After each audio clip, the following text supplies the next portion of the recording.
everyone. Welcome to episode 33 of Behind the MasterMinds. Today, our special guest is Jack from Cryptogram Puzzle Post. Before we make a formal introduction, though, we're going to announce the raffle winners for episode 31 of our show with Enigma Fellowship. Where is Brandon? All right, he's going to be back in a second. I'm going to do this first. If you're interested in trying out their games, you should... you still have until January 18th. So use the 25% off discount code ETR25 for all their games. Oh, okay, he appeared. I don't know where, but what is it, Brendan? Do you want to put that on the screen for everyone so then they can remember what the code is? Sure, of course. Here we go. Bam. All right. So let's see who the winners are first. And drum roll. 3 winners today. First one is for the Lost in Knowledge. All right, let's see who that is. And the first winner is Anne-Marie for Lost Knowledge. Anne-Marie, congratulations. Yeah. All right. The next one for the Scattered Cards. And who is it? It is Rita Olaf. Oh my goodness. Congratulations. Yeah. That's our second time winning on our show. I know. All right, one more. We have the third one for Submerged Sentinel, right? Yeah, that's the newest one. Here we go. And it is... Oh my gosh, Eric again.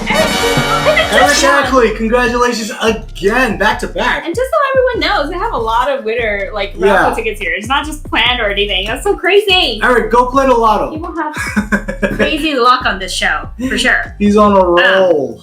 All right. So let's get started with the show. Yeah. All right. So today we have Jack on the show. And Jack is an illustrator, model maker, musician, and game designer from Newcastle, UK, currently based in Leeds. Back in March 2017, after many, many years in the world of comics, Jack has decided to fuse their love of self-publishing and storytelling with puzzles and game mechanics to bring us Cryptogram Puzzle Post, a serialized puzzle story about a young witch called Anna exploring the mysteries of a world unlike our own.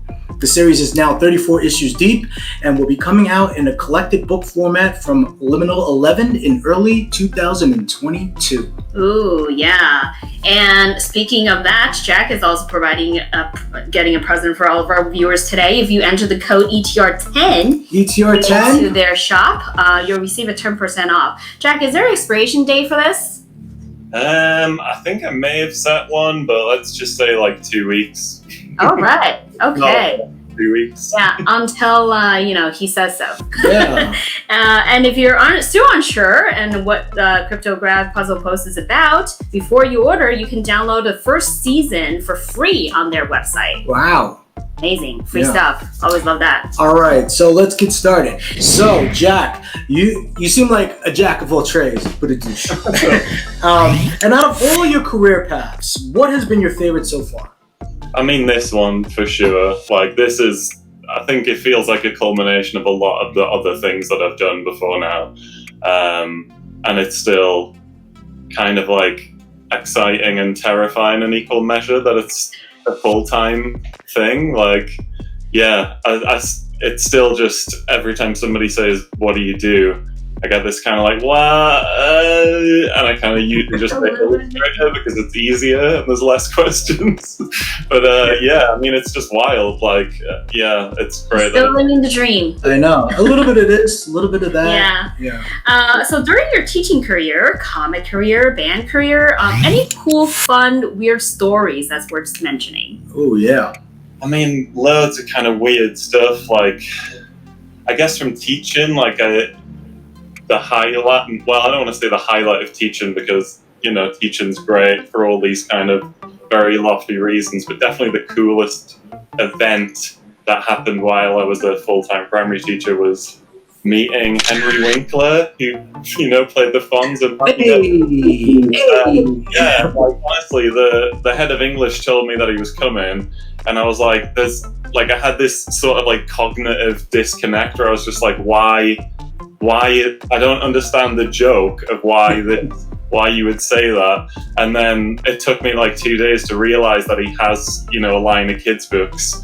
And it's totally reasonable that he actually would be and that he actually is on tour and that I just absolutely lost my mind, and for like 2 weeks before he came, I was just like kicking open the staff room door like every day, just going, "Hey!" just to annoy everybody. It was I amazing. introduce myself to him. Wait, did you run out and buy a leather jacket too? And I mean, I should have. There's so many regrets about it, you know, great things I could have done, I should have said, but it was just like, he was such a great guy as well. When he showed up, like, he had the kids in the palm of his hand. It was amazing.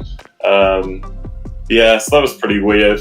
I mean, puzzle stuff, like, it's all been weird, to be honest. Like, since Cryptogram started, the whole project's weird, and, like, the kind of doors that opened have been weird. Like, I found myself about a year into the project, I was in Amsterdam for Up the Game conference.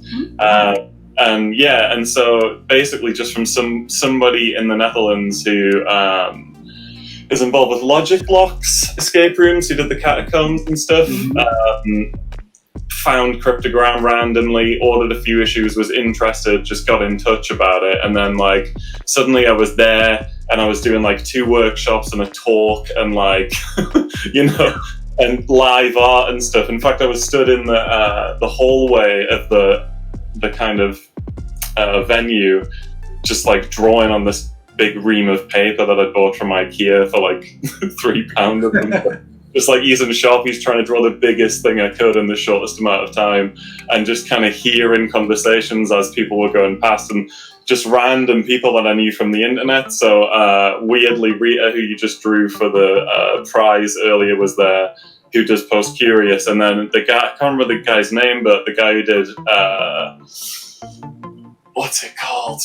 Puzzle Post. So like I was like Cryptogram Puzzle Post, and then there was Puzzle Post, and then there was Post Curious, and it was like this trifecta of just like self-publishing puzzle nerds, and I was like, it's insane. It's like I honestly thought like I was just doing this really weird fringe thing, and was surprised that enough people were interested in it for it to be a viable thing. And then suddenly I'm just like at a conference speaking to 2 other people doing a really similar thing to me. Like it's weird, like, because it's been so long in comics, and really the puzzle thing, entering the puzzle world, the like escape room world, has only happened since Cryptogram. So yeah, that's amazing. The amount of people you can meet and the influence that it can bring onto you. Like, and the community is very supportive too. Yeah, so. for sure. So we have a fan question from Jamie from Armchair Escapist. Wants to know, is Winkler as cool as TV implies? I mean, absolutely. Honestly, like, yeah, like, obviously legendary status for his character in the Happy Days, but like part of the reason that I was really reeling about it was because of his character in Arrested Development, which is just like, again, insanely funny. And I just think there's some actors who know how to age gracefully and know how to like accept that over time, like they, instead of being the person telling the jokes, kind of inevitably become the butt of the joke. But if you can stay on top of that, you can use that as like traction in your own comedy, and I feel like he does that really well. Right. Also, just seeing him with kids just added this whole new dynamic, because he was just written out of this book that he'd written, but you know, the protagonist is like dyslexic because he's dyslexic, but he didn't find out until like much later in life, which made a lot of his kind of opportunities early on really difficult. So his heart is like totally in the right place, but he was just like improvising and stuff. Like he was telling a story about a ghost, and then like one of the curtains just randomly kind of fell off the ring, and he jumped on it. It was just like so professional and like like what a dude, man. I'll have to find the photo, I'll post it online of me just like I'm like, whoa, look. It's really fun. No, but it's the only evidence I have that it was actually real, because it's so bizarre to me even now. It's one of those once in a lifetime experiences. Yeah, absolutely. Okay, well, let's get back to how you got started with Cryptogram. Was there anything that inspired you to start creating this, and how did the character Anna, the young witch, come about? Yeah, so there's kind of a few threads that go into it. So in terms of the format of like having a puzzle series that's loose pages and an envelope and all that kind of stuff, the first version of that was just a random thing that I kind of made to give to like my partner as a Christmas present. So me and her both really love the Northern Lights books by Philip Pullman.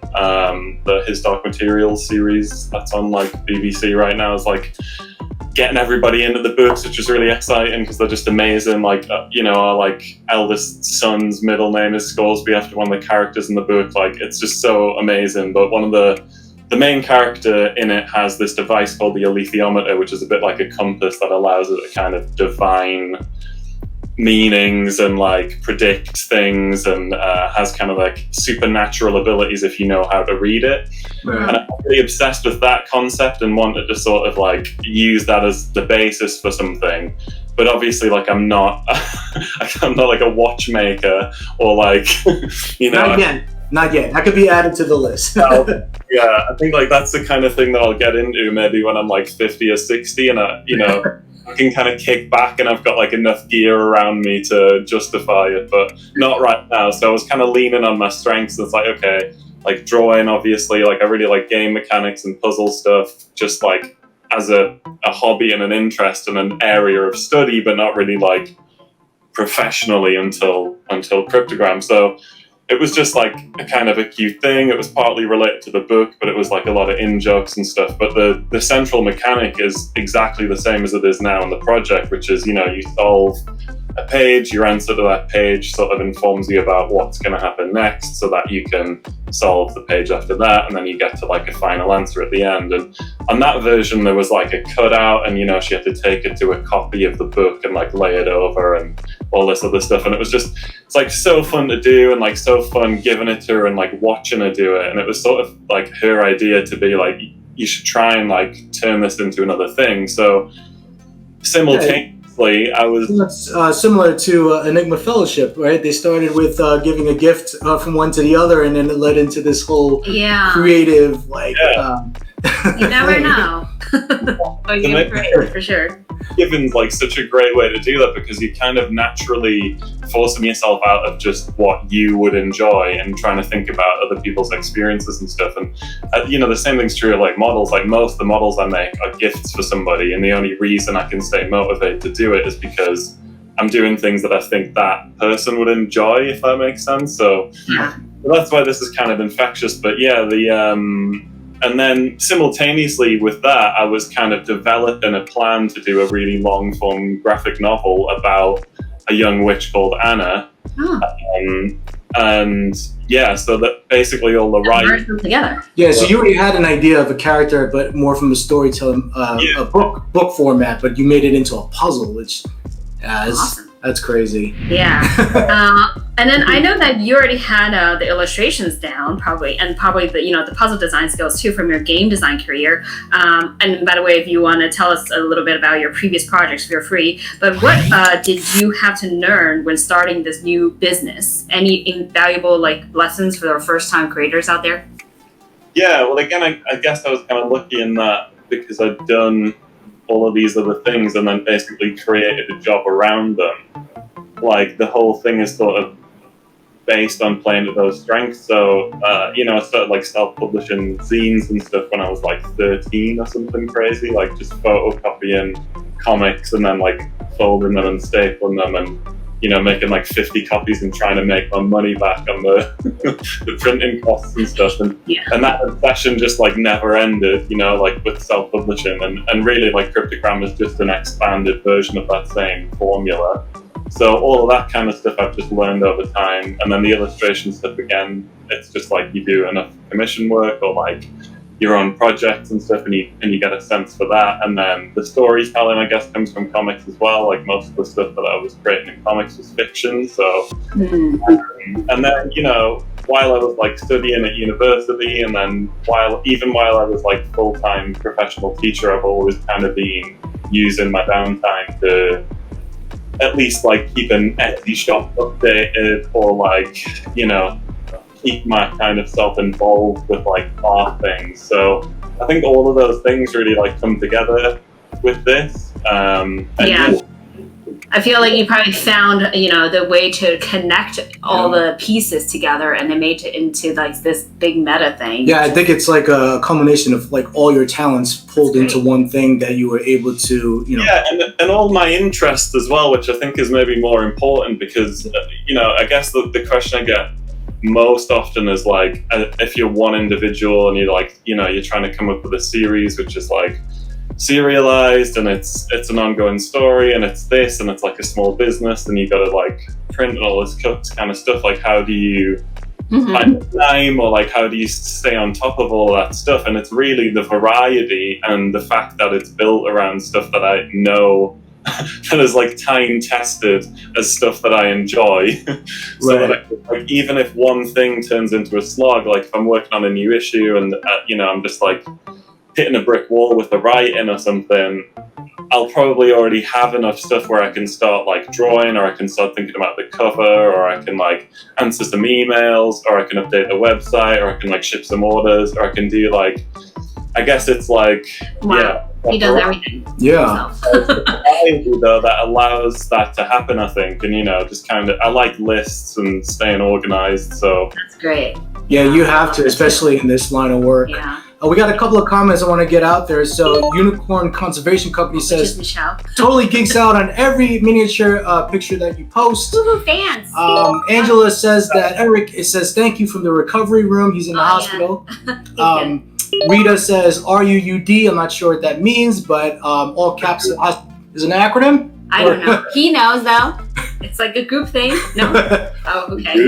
We're so bad with this online stuff. We feel like we're in the 60s. I know. We can't keep up with you youngins. Yeah. What does Alex ask? Alex's question. Yeah, Alex Busters wants to know, looking back on all you learned about making puzzles over the years, are there puzzles that you would have done differently now?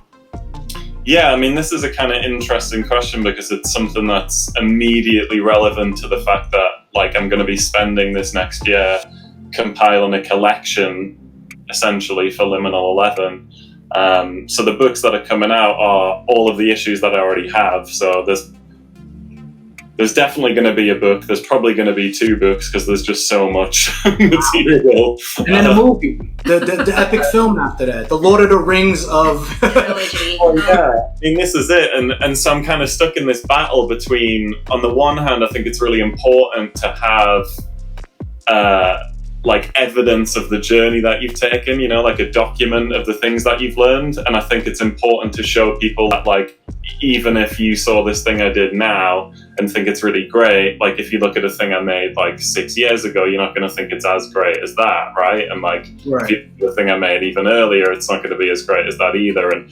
And I think it's useful for you as a creator to have that, but I think it's useful for other people to see that as well. And I think it's really interesting to see it across Cryptogram because I work on it so intensely. You know, I'm just basically constantly working on it. So I don't have a lot of time to reflect and kind of look back at what's happened. But sometimes I do kind of catch myself just look at like an early cover image versus like something I'm doing now. And it's like there's a really obvious difference. And so the same thing goes with the puzzle mechanics, and the same thing goes with the storytelling and other things. It's like I'm now in this position where, like, one of my big kind of pet peeves from working in a comic shop was seeing like people claim to do a comic to movie adaptation but not actually adapt anything about it, which I find really frustrating because it's kind of like filmmakers overlooking the tools at their disposal, right? It's like you can make a really good film with a really good comic as a basis, but it has to work as a really good film, right? So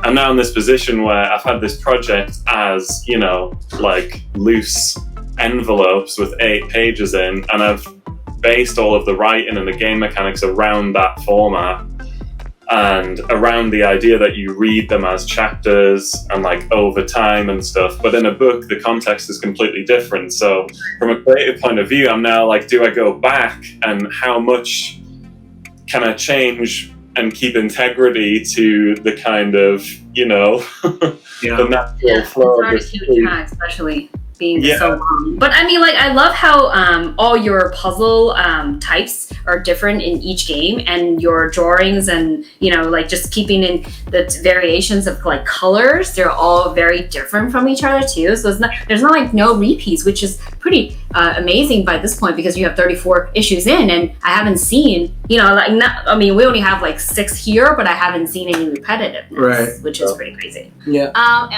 Anush has a question. So Anush has a question for you. Wants to know, as an indie publisher, how do you figure out how many prints to do for a game? Yeah, I mean, that's a kind of a tricky one. Again, in comics, that job became easier because over time, I know like which conventions I was probably going to attend through the year. I knew like which comic shops in the country would stock my work. But again, that's kind of like through hard-won experience. With the game, with Cryptogram, I just honestly didn't know. Like, so the first print run, I mean, it's insane to think, but like the first print run, all of the envelopes, so the envelopes kind of fold, I'll just do a quick demo, but the envelopes sort of fold out to this shape. Uh-huh. Yeah. But this is just printed on an A3 sheet of paper. And the printers that I use kind of have a die cut, and it just goes ka-chunk and, you know, runs them all out. But in the beginning, I didn't have that. I just kind of, you know, went to like a random place and just said, can you make me like 50 copies of this full color A3 print, and then took it home, and then with like a ruler and an X-Acto blade, I just kind of like cut around each one. Absolutely. Wow, you cut every single one of them? Wow. That's like crazy. Even now, there's a limit to how automated it can be. So even with new issues now, I'll get all of these in an envelope, which are like scored, so it's easy to fold them and everything. Oh, thank goodness. The issues, which are all in the right order, but are still like a stack. So it's still a case of like, take 8 pages, put it in, fold it up, put it to the side, put another 8 pages in, da-da-da-da-da. Yeah. So you got to have a high threshold for tedium, which is definitely what you learn in comics. Like, comics is a test for how much tedium you can bear. More than anything. Yeah. So, I mean, how big is your current team now? Like, now we're talking about production-wise. Like, do you do all of the prints in-house, or like, what is your setup right now, and how big is your team? Or is it really just one person for everything? It's one person. So the only time that it's anybody else is if it's a friend who I've offered like pizza or cash to come and like crunch time. But I mean, I guess the thing is, the really great thing about the audience who is reading this kind of understand that, you know, I'm not going to put something out until it's really good. Mm-hmm. So although it started in March 2017 as a like monthly series and continued that way for maybe like a year and a half or something, when other opportunities started coming up, like the Up the Game conference, for example, took loads of prep to do the, you know, to prepare like prop weathering workshops and like a talk about a load of random stuff. It just like everything kind of, you know, and then there were other things that I kind of wanted to do. Like, there's 3 issues in the series that are guest written and designed by like my friend Alexi Conman, and then I brought in a bunch of other friends, like Steve Lauder did 3 cover illustrations, and then had like Jem Milton and Soph Robin and Dee Newman do like internal illustrations and stuff. And I kind of had that set up to be, I'm going to let other people take care of this while I go to Amsterdam and do this other stuff. But really, that project turned out to be more work by way of like collaborative and iterative.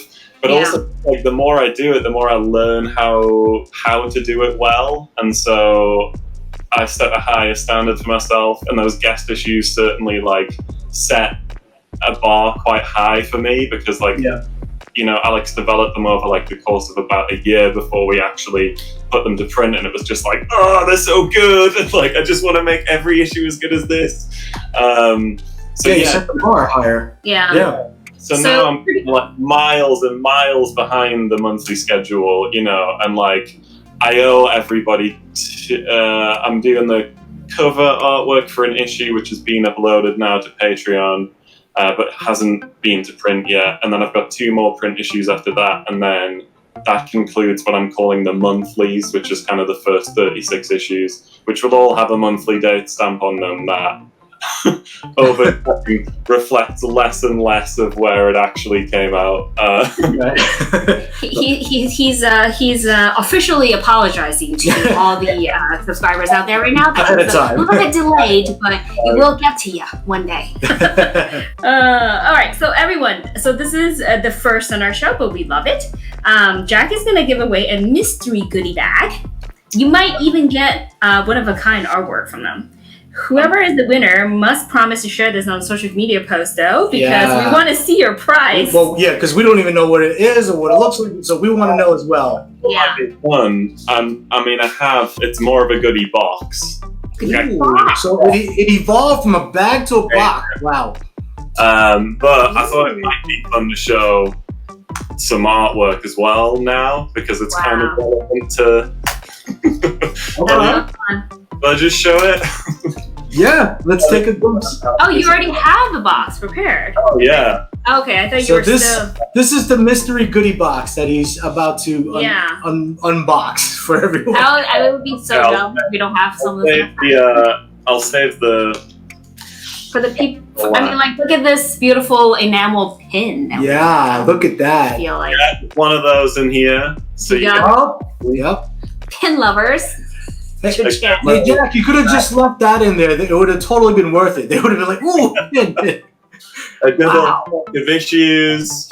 I'm going to throw in, these are like mystery bags, so that they contain full issue. I don't know which ones. They don't have the kind of envelope artwork around them, but they're complete issues, so they're like, give them to your friends or whatever. A couple of the little printy bits, and then today I created this. I hope this will appear on the screen. Wow! It's just That's so pretty. pen and ink drawing. That is amazing. I love it. To commemorate, Wow. Oh, that is amazing. That's so awesome. So yeah, all going in the box, Wow. And one of my favorites is this like Rizzo. I don't even know. Look at this gold print one.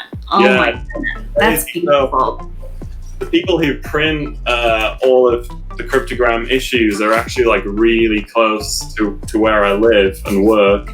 They're like a workers' co-op and have a risograph machine, and it was like, I think about somewhere like 6 to 8 months ago, they were just sent a quick message to be like, we just got gold resto in, and my mind just went, I was like, what can I do? I just immediately... Right away, he's like, give me those. Yeah, this was the first. Oh, wow. He's over there. Yeah. I'm going to throw every little spot illustration I can find from Cryptogram and just see what it looks like in gold on black.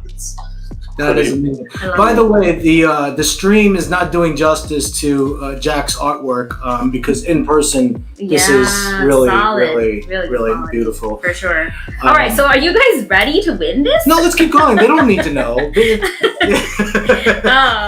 All right, so if you're ready, type in I love mysteries. I love mysteries is your secret phrase. It's your automatic entry into this raffle to win that mystery goodie box that Jack has just unboxed for you. Yeah.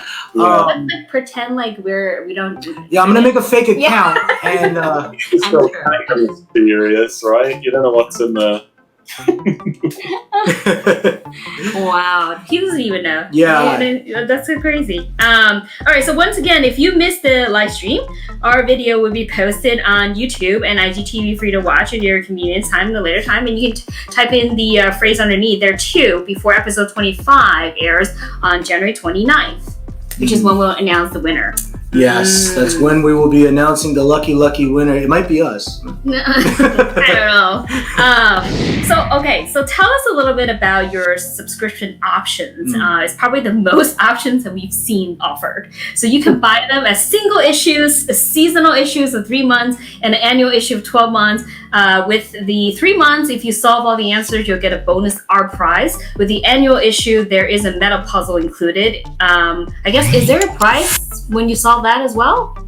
Yeah, so it kind of depends where in the series you are. I think the only prizes that have been completely like wiped out are the spring and autumn 2017 ones, so from the first year, and that's only because they were like all unique kind of the first ones were like lino cut tarot card things, so I made like 50 of them and numbered them. Wow. And then that was it. And then the same thing with the other one, except they were kind of like watercolor things. So the prize mechanic was built in early on. Yeah, that's the winter prize. Yeah, from the and it actually has numbered on there 69 out of 100. Heyo. I almost want to like create like a photo album and just put these in there and like display or something. The aim, and then I guess with year 2 and year 3, all the prizes for those will remain in print, you know, for a long time, I guess, or indefinitely, really. And the prizes themselves are used in the meta puzzle, so that's true for the second and the third year. And yeah, the puzzle mechanic really was just to kind of see whether the issues are being solved, like where people were getting stuck. You know, it was like a built-in feedback mechanism, but it's actually a really fun way to just kind of expand the game as well. So that's nice. Yeah. Oh look, we have people entering twice on Facebook. Yeah, this is a question. They might get 2 entries. Well, I'm gonna let her make the decision because this is the first time it's ever been asked, and I'm not surprised that Jamie found a way to trick the system. Krista did it too. He wants to know that if he does it count if he enters on YouTube too as well as on Facebook. I'm gonna have to say Jamie has like almost everything in this already. Yeah, he's like finish your I want another copy. Nice try, Jamie. You got to talk to this one. Our next question is: you also have a digital version for these for sale. When we speak with creators, they are always worried about the game being leaked or you know users sharing them for multiple players. What do you think about that? What are your thoughts? I mean, it's kind of the risk that's permanently there. It's a risk for like anything you make creatively, anything you self-publish, anything you put on the internet. Like there are just jerks in the world who are ready to, do that. I guess the thing, like maybe that made me feel more confident about it was, I mean, kind of stuff like this, to be honest. Like it's sort of surreal to me to have like opened a door. It's a bit like the start of Narnia almost, right? Like I knew there was a comic scene because I've lived in it for ages. Like I know there's like a DIY music scene in the UK that's, if you know somebody here, you probably know somebody there and da-da-da-da-da. Mm-hmm. But then I guess, and then games as well. Like similarly, I worked in comic shops for like years and years and years. So like they also sell board games and role-playing games and stuff. So like I knew there's like game scenes or whatever, but like a puzzle scene is just like insane to me. And like, yeah. So what was the question again? Sorry. if you're worried about if it's gonna like getting leaked or shared. Yeah. One of the things I guess I've found is just like people are keen to like support makers directly in the same way that I guess I've seen in those other scenes, which is like really refreshing and is comforting, and it is something that's familiar to me. Obviously there's that risk, like maybe it's happened already, right? But it's like if you got found out, it's like really, like, do you want to be the person who's like taken somebody who's like a single individual, like self-employed, whatever, and realistically, like how much money could be made from that? And I feel like, especially when the book comes out, because the book will have edits and it will be flashier and it'll be like, it'll have added things to it, and by that point it's kind of like what does a PDF that's like 4 years old really mean anymore? And I think as well, like a lot of putting your creative work out online, as much as I kind of wish this wasn't the case, is about making sure it gets seen, and just reminding people you exist and like making it easy for people to engage with what you're doing. So I guess like having a few issues that are up there for free and then having the option to kind of send this download to people is just, I don't know, like I get by with this project, but I don't know if the audience is big enough yet for me to worry that like somebody's out there making hot bucks on it where it's so obscure. Like all of the people who would be interested in it would know already that I do it kind of thing, if that makes sense. So, yeah, I mean, you probably have like some kind of embedded signature in there. People are just like don't know where it is, and then when they put it out, you're like, obviously, look. Well, there is a signature hidden on. I want to say all the covers because I wish I was that thorough, but I think there's a couple that I missed. There is a kind of a symbol that reappears and is hidden, sometimes more than others, across the covers. So have fun with that, everyone. If you you just started a problem. Another Easter hunt. Everyone is going to start looking, and they're going to start their own chat groups. Magnifying glass and everything. And also, Angela made a good point. Yes, no one could pass off, their work as yours. I mean, it's definitely unique and your own. Yeah, for sure. I've not spoken to Angela loads, but Angela's like a character who I feel like has this sort of I don't know, like an all-seeing eye or something. Like and also just like wisdom. Like she just seems a really wisdomed person who just like, every time there's like a dilemma on the puzzle group, she seems to have a like quick solve. So, like hooked up like 1,000 people with a board game or something. Crazy. Yeah, I know. Like and that's what I mean. It's like it would be great if like somebody did, because I feel like at that point, like Angela or somebody like Angela would just be like, "Whoa," and at least be about it, you know. She's the plug. She's definitely the plug. That's why I was telling you that you shouldn't be cursing on this because our curse police is not gonna like it. So, she's definitely watching. What I even have, it's that subconscious, you know. And since this is a very heavily narrative game, so players will have to really enjoy reading. As you know, this one doesn't really like that as much. So I read through most of the storyline. Would you ever consider adding audio narration to the game? Also, I'm waiting for the movie to come out. I hadn't really thought about audio narration, to be honest. Like, that's a pretty interesting concept. I guess you have a nice talking voice too. I mean, you definitely. I don't know if I would do it. I'd definitely pay somebody to do it, but I don't know about that. It's kind of weird to think how it can be augmented, you know? Like, even just thinking about it as a book, which doesn't seem like a huge leap from where it is now, actually throws up all these really unexpected questions once you actually get in the reads about it. Yeah. So audio narration stuff is another thing that, Because as I was reading through, there was a lot of scenes where I could like really imagine it myself with the, sometimes when you're passing through like a river or something. So I can imagine like all the sounds that's kind of going through it. And it would be really nice to like hear it while I'm like one of those storytelling moments when I'm sleeping or something. Yeah. It becomes one of those, like. Well, it's kind of like a surrounding effect. Like if you were in the woods with the water running and then the birds and so we thought some of the puzzles were quite challenging in certain areas, but would you say your designs are more geared towards experienced players? I don't know. I mean, my considerations as a creator, and I guess that's kind of tied into this idea of like, would it work as an audio experience, is kind of like, I feel like beholden most to the story and the characters, and so the puzzle, really like the whole project for me is about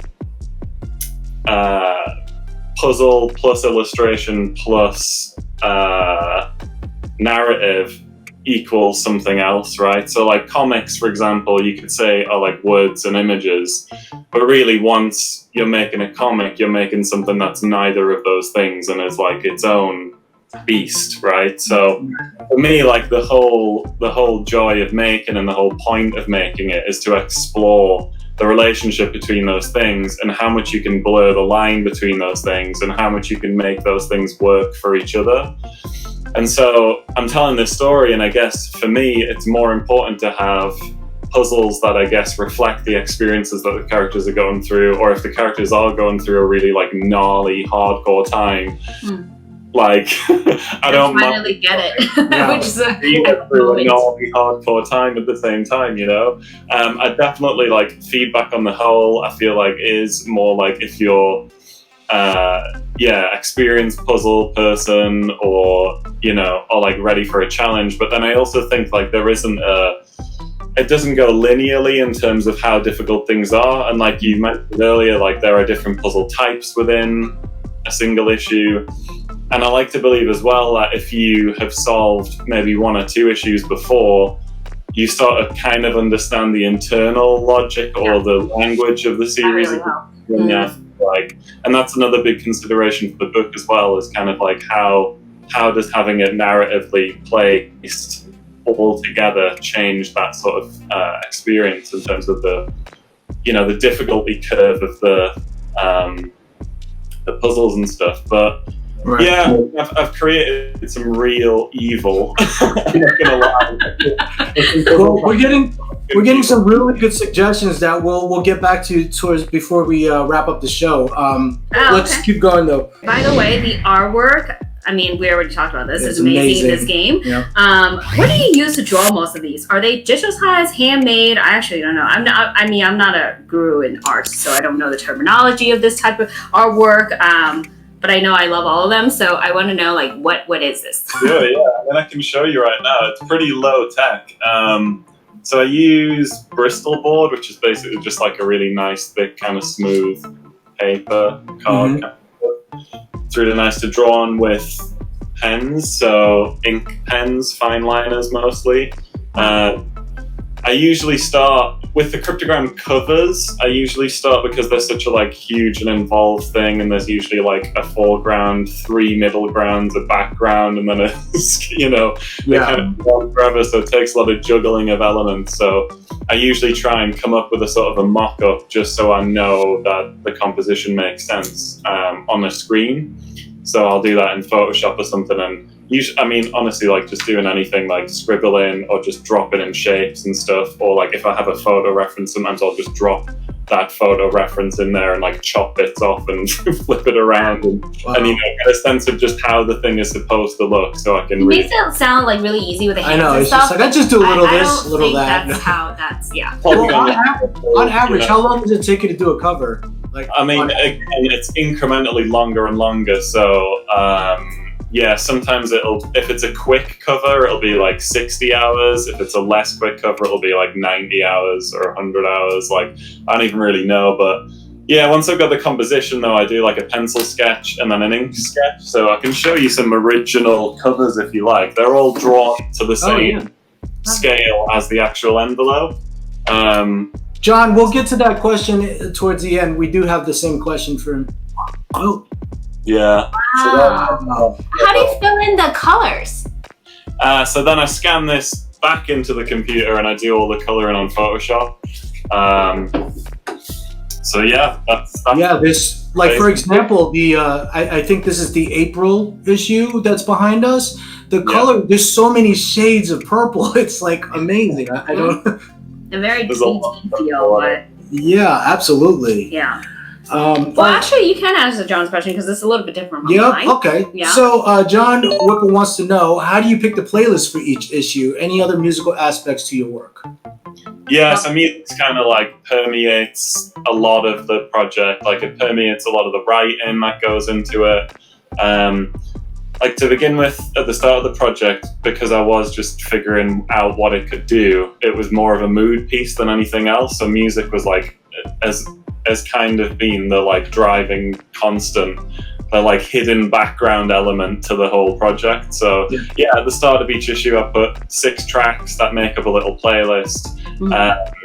And depending on the issue, really depends on how I approach doing that. So sometimes I would like the music to almost narratively, even if it's not lyrically, somehow narratively reflect what's going on in the issue itself. So if there's certain tense scenes towards the end, then I'll put all the tense music towards the end or whatever. Sometimes it's thematic, sometimes it's textural, sometimes there's a bunch of other I guess. Would you ever consider original music?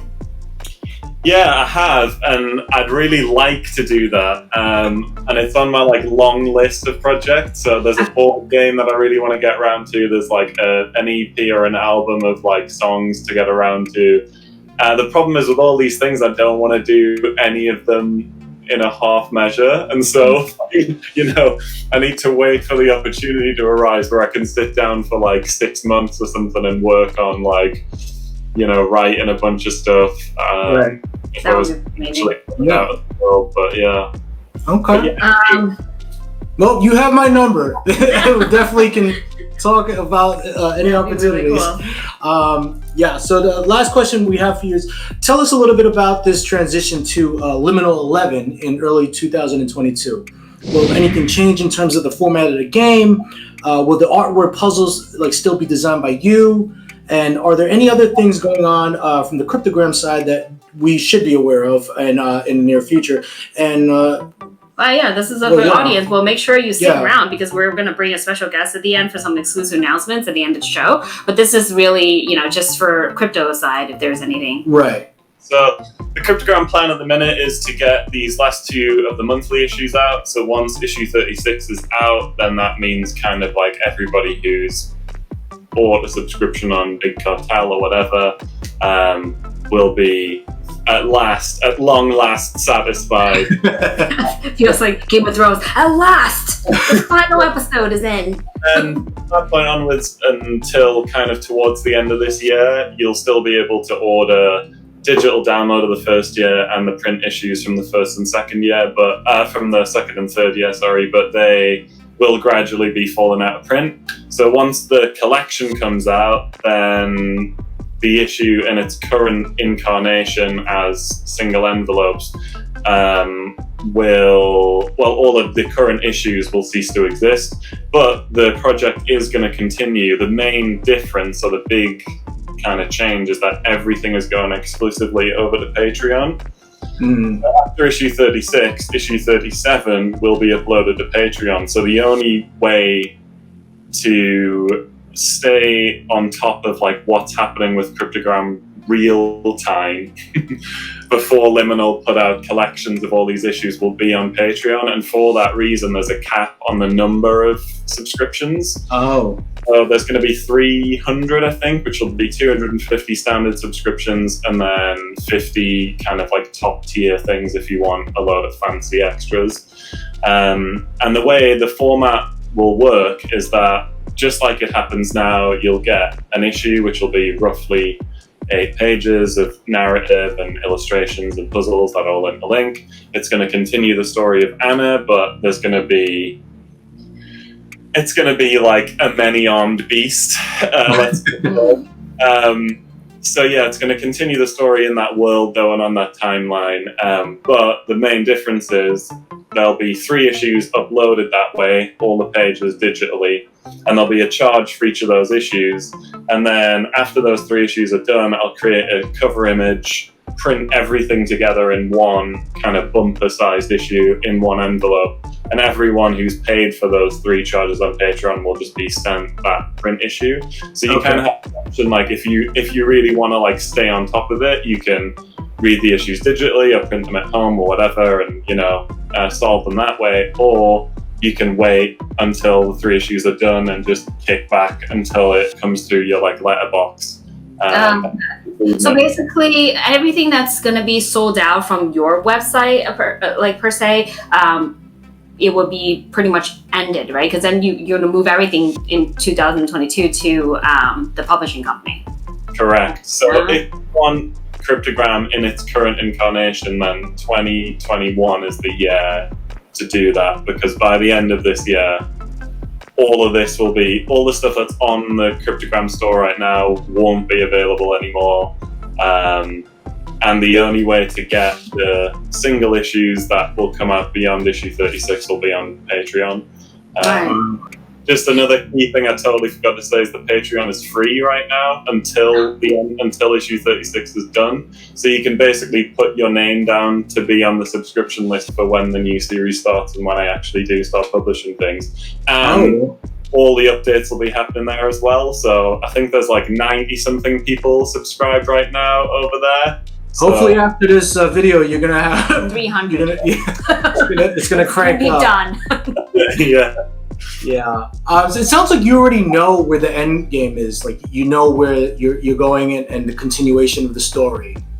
I know that there's enough world and enough interest for me now to continue expanding it almost indefinitely. So for issue 36, I definitely have the full stop that I'm going to put at the end of that sentence, but that won't be a finale per se.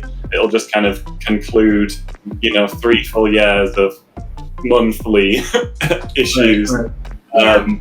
And then, you know, beyond that, it's kind of like I have an established world and a cast of characters now that I can kind of continue telling the story with, which is really exciting, you know? Yeah.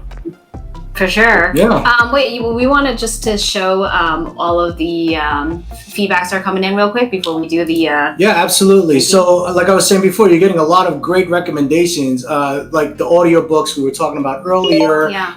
Kirsten says she would love that. Also a movie. Movie, books, everything. Yeah. You have your, you know, work planned out for you. You also have a theme park to build. You also have a Pokemon theme park to build. Pokemon Go version of Cryptogram. Yeah, I mean, there's a lot of great ideas being circulated around here. Yeah. I don't know when you're going to get to your music. Also, imagine the gift shop at Cryptogram 3 theme park. It's a lot of real estate. Yeah. Angela just cares about the pins, though. Yeah, as long as you have pins coming, she's happy. Yeah, send her a box so of pins. So that's the easier one, so you can get. Yeah. Oh, what does the company mean by seeing any models that Jack is working on? Yeah, Kathleen wants to know: is there any models that you're working on that we can take a look at? Not my partner, and she's doing this just because she knows I do want to show people the models I'm working on. I don't want to do because I'm just like, yeah, I'm obsessed right now with making models. So at the moment on the table, I'm working on. Yes, Kathleen, good job. This is a spaceship that I'm making for my brother. Oh my god. Is that 3D printed by you? Oh no, this is bits of junk that I've glued together. So it's all salvaged materials. It's just like, you know, all bits of printers and like junk I found on the floor and wires and yeah. And then I've spray painted a bunch of it grey just to see what I need to do next. And now I just need to add more stuff. So I'm going to build out all the front and the bottom and yeah, that's where I'm at right now. 90% finished, which is this, which just needs like a few bits and bobs on it. But this is like the first time I poured clear resin.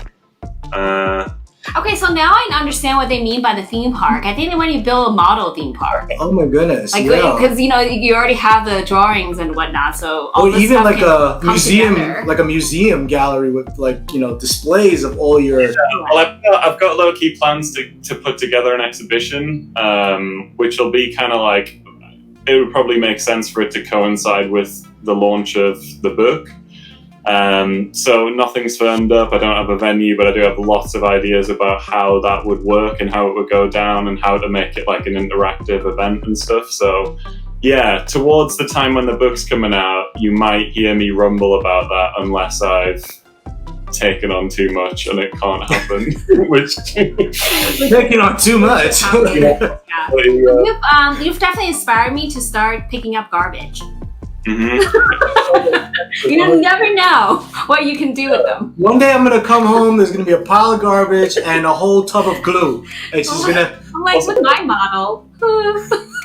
It's really like look like yours. Appreciation for the manufacture of like everyday objects. You know, stuff you really take for granted. You like take this second look at and you're like, it's so complex. Like really ingenious the way some really everyday objects are put together. Well, New Yorkers do the same thing.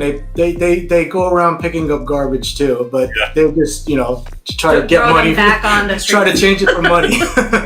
Yeah. All right. Okay. So we got to get on to this time because it's and that is an hour and we can go on this forever. Okay, so Jack, because you gave us such difficult puzzles, we're not going to be easy on you on these questions. So here is our Think or Drink segment based on the issues Jack has sent us. Think or drink? Think or drink. All right, the way we play Think or Drink is we're going to ask Jack questions about his game, and if he gets it right, then I will be taking a drink. If wrong, then it looks like you're going to be taking a drink of that. What are you having, Jack? This is my like hometown's finest. Newcastle.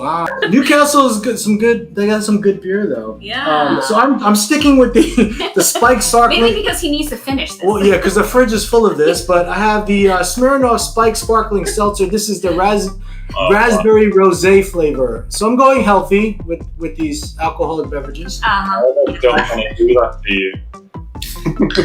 I kind of feel like we probably don't need to take a sip today, though. based on our questions. Oh. I don't know. It's tough. All right, let me get the timer ready. Maybe because he wrote 34 already. So at this point. So 10 seconds from after we ask the question, that's how long you have to come up with the answer. Okay. And the first question for you is... And everyone can help. I'm sure there's some fans in there. Yeah? Yeah. Okay. Got some puzzlers in here. All right, our first question. How many lit candles are on the drawing of August 2018's issue, The Outskirts? Okay. I know. I'm so bad. There's a lot of them, I think, right? Definitely make a guess. I'm gonna say 6. Ooh, that's close. Pretty That's close. Mm-hmm. We'll do one together to get it started. Cheers. It was actually... 8. Oh, okay. Yeah, close. He's like, why did I put so many candles on there? Yeah. Yes, Anuj, pink is back. Pink is the new Back. black, or I don't know. Yeah, sure. All right, so our next question for you is... hold on, I'm getting this. We need a new timer. Oh, look. Oh, No candles on that one, though. That's the one. Wow. Wait, hold on. Wait, let's do a comparison. There we go. Oh, Look at it. Oh my goodness. It's so like... that's amazing. Yeah, that looks exactly like it. Wait, so are you building one for each cover? Or is Well, that would be a bit adventurous. I do have one planned for the shipwreck, which I'm going to do inside a like giant storm lamp, but I don't have the guts for it yet. I'm going to leave it until like later this year. All right, so our second question for you is, what type of tea was Anna drinking in the September 2019 issue, The Railroad? Man. Oh, so blue briny tea. Is that the answer? Yes! Oh, no. Wow! Specific label, and then I was going to like lose my mind, but yeah. Because that's actually a tea? No, because there's a page in that issue where there's about like 8, I think, different labels for the Oh, okay. Yeah. Wow. I thought that was the... All right, I thought we were gonna, Yeah. get you on these, but Yeah, okay, well, we sure, have some that's competition. Number 3. Okay. In the November 2019 issue, The Observatory, there's a glowing object that needed to be assembled. What is it called? Lumahedra. That one I kind of felt like we were gonna get it. That one was, yeah. Yeah, I was confident he was gonna get this Are you gonna one, make too. a model of that? Because that's really pretty. That would be a nice model to make. I need to find enough things with like flat edges. Okay. But yeah. Or like Another side job. an LED inside, maybe. Ooh, That could be like Okay. a light to use for something. yeah. Too many ideas. Number 4 for you, in the September 2018 issue, The Catacombs, how many skulls are on the cover? The catacombs. Oh, The number. goodness. Skulls. I mean, there's just skulls all over everything I do.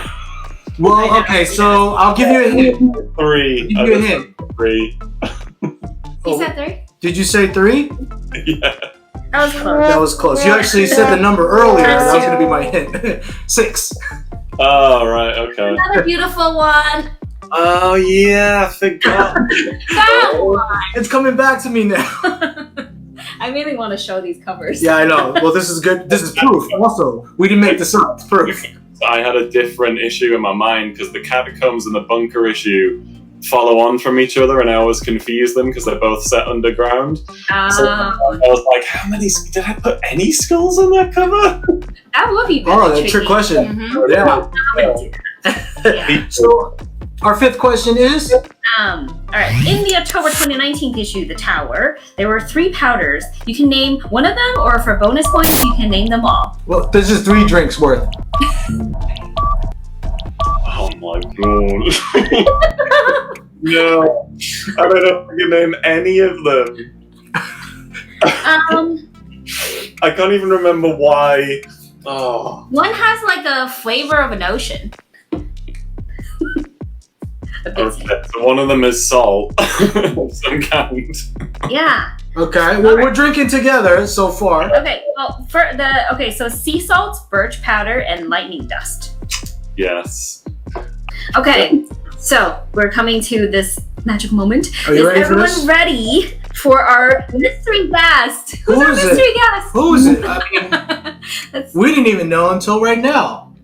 Okay, we knew a little bit. And we some knew other a people already figured out from the cluing. But who is it? It is Bring them in. Rita from Post Period. Hey Rita, how are you? I'm good. Congratulations on the raffle. Thank you. I'm excited. Yeah. Yeah.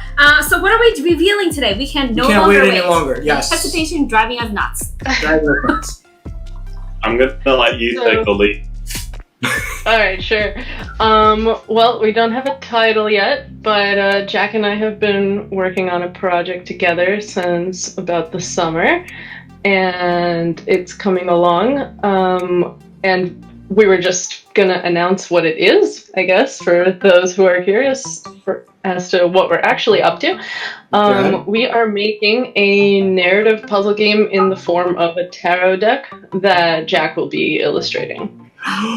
Ooh, tarot deck. Okay, so like any other details that you can reveal? Is there a name, a title for the game yet? We don't have a title yet. We're working on it, but I don't know, Jack. Is there anything you want to add to it? No, I mean, I guess we're at the point in the process now where the story is almost informing itself, which is really exciting. Like, it feels like even in the last week, weirdly, there's just been loads more traction, loads more like content, things just kind of coalescing. So yeah, it's like exciting to be involved with this kind of like iterative process, but also just feels like real now, you know, like the kind of the world elements and stuff are feeling real. And I really like that it's another project that takes that same example I was talking about earlier of just kind of taking, you know, something like a tarot deck, which is about divination, and it has a lot of like ways to be interpreted, and then thinking about how that can usefully tell a story if you also bring in things like puzzle mechanics and, you know, an actual narrative. So, very excited. Cool. It's like it's a cool, exciting project to work on. Yeah, I think we're excited from just from the both of you because you're both so talented, and to see what you come together. And they're both really good at illustrations. How yeah. crazy is this going to be? Wow. Jack probably has a leg up on me on that one. But. No, I think you have your own individual style. Yeah, you guys have a different. It's different. It's very different. Yeah. So Julian Raymond wants to know: will this be a Kickstarter or sold on a website? Good question. It's probably going to be a Kickstarter. Just realistically, you know, it takes a lot of overhead to, you know, get a project going, to pay for the manufacturing and the delivery and all that. So it helps to have pre-orders in order to be able to do that. Oh. And when are we expecting this to kind of? We're hoping for some time in the summer. We'll see if we can make that timeline, but that's the goal. Ideally, we want to get it into people's hands by Christmas, but you know, you never know what's going to happen in this world, so there are no guarantees. Well, if Jack stops making his model for a little bit. So I have more time on the tarot cards. Rita, tell him to reprioritize. Yeah, it's like new models coming out of him, and you have to be like, "Are you working on our stuff?" We're excited. Either way. Oh wait, what is the Jamie wants to know. Jamie says there's no GIFs on YouTube, but he's saying right now, just shut up and take my money. That would be that you're like throwing make it rain. Yeah, make it rain. We appreciate that. Alex Buster says best team up ever. Totally agree. Yeah, Definitely totally agree. My gosh. Yeah. All right. So thank you, Rita and Jack, for that. One more time. Let's. And also with the Kickstarter thing, are you guys putting like a new name for like a company combo, or are you just putting it under one? How does that go? No, it's a collaborative effort. We're not like starting a separate publishing company for this.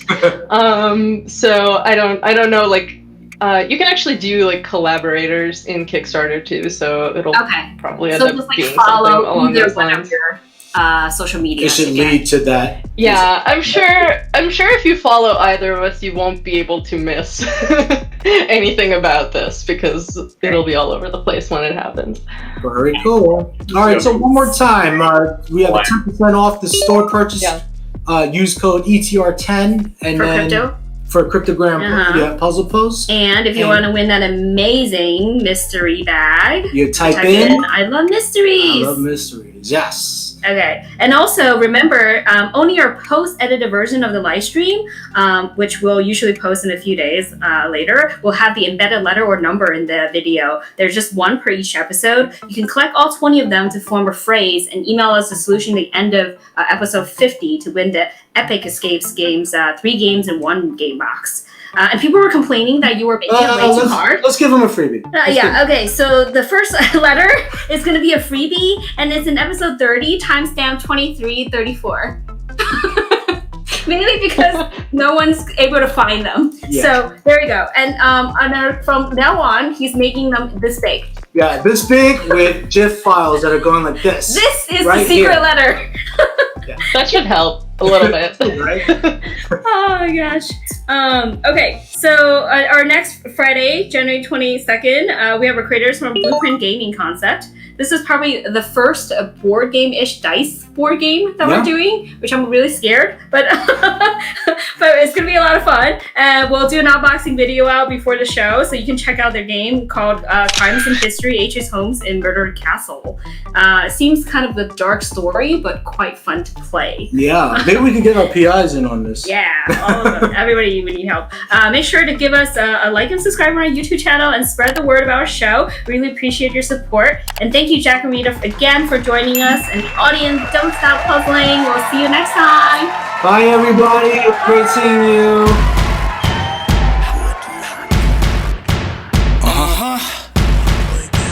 Yeah, invasion. Yeah. Oh, let's go. Locked in, 60 minutes to escape. Think before you move, there's no room for mistakes. If you got what it takes, stop, watch, and listen. Cause the clock is ticking and the plot is sticking. No matter what.